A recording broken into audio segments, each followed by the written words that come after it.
Bonjour et bienvenue sur Matacoco. Aujourd'hui dans cette vidéo, tu vas apprendre à construire un triangle connaissant la longueur de ses côtés. Alors tout d'abord, commençons par définir un triangle. Un triangle est un polygone qui a 3 côtés. Donc finalement, on va apprendre à construire un triangle connaissant la longueur de ses 3 côtés. C'est parti! Donc pour construire un triangle, on va commencer par tracer un côté. Et en général, on choisit le côté le plus grand. Par exemple ici, le côté BC. On pense bien à nommer ses extrémités. Ensuite, on va tracer un arc de cercle de centre B et de rayon AB qui nous est donné. Donc ici, je trace avec mon compas un arc de cercle de centre B et de rayon AB. De même, je vais tracer un arc de cercle de centre C et de rayon AC. AC m'est donné. Comme ceci. Mes deux arcs de cercle se coupent. Je vais donc appeler A le point d'intersection des deux arcs de cercle. Et ensuite, je n'aurai plus qu'à tracer les côtés AB et AC. Voici pour la méthode de construction. Alors, concrètement, sur notre premier exemple, on veut construire un triangle ABC tel que AB fait 3 cm, AC fait 4 cm et BC fait 6 cm. Pour cela, je repère donc le côté le plus long qui est BC qui fait 6 cm. Donc je commence par tracer ce côté BC qui fait 6 cm.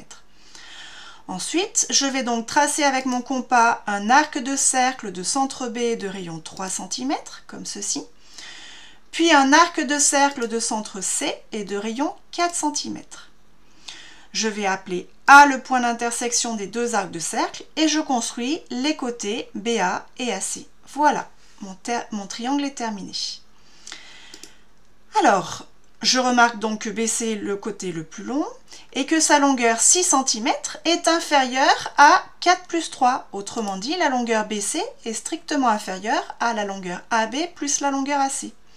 Mon triangle est constructible. Maintenant, un petit peu de vocabulaire sur le triangle. Donc, ce triangle, il se nomme ABC, d'accord? Mais on peut aussi inverser les lettres. On peut aussi l'appeler ACB, BAC, BCA, CAB et enfin CBA. Il y a 6 façons différentes de nommer ce triangle. A, B et C sont les sommets du triangle, tandis que les segments AB, AC et BC sont ses côtés. On dit aussi que A, c'est le sommet opposé au côté BC et que AB est le côté opposé au sommet C. Maintenant, avec un exemple 2, nous allons construire un triangle ABC tel que la longueur AB fait 2 cm, la longueur AC fait 4 cm et la longueur BC fait 6 cm.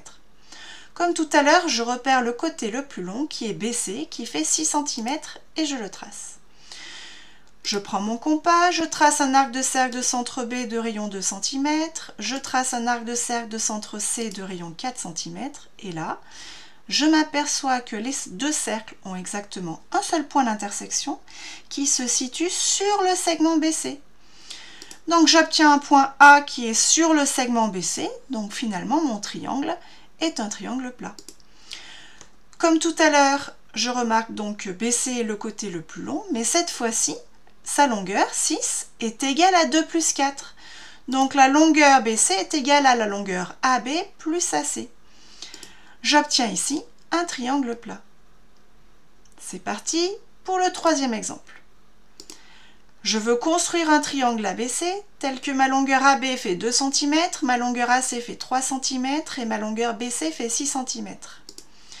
Donc je commence par tracer le côté le plus long qui fait 6 cm, BC. Je trace ensuite un arc de cercle de centre B de rayon 2 cm, puis un arc de cercle de centre C de rayon 3 cm. Mais cette fois-ci, les deux arcs de cercle n'ont pas de point d'intersection. Je ne peux donc pas placer de point A et donc je ne peux pas construire le triangle ABC. On remarque donc que BC est le côté le plus long, d'accord, mais cette fois-ci, 6 est plus grand que 2 plus 3. Autrement dit, la longueur BC est supérieure à la longueur AB plus AC. Cette fois-ci, le triangle n'est pas constructible. Conclusion, on arrive à la propriété suivante. On peut construire un triangle dont on connaît les longueurs des 3 côtés, d'accord? Mais seulement si la longueur du plus grand côté est inférieure à la somme des longueurs des 2 autres côtés. Et voilà, c'est terminé pour cette vidéo.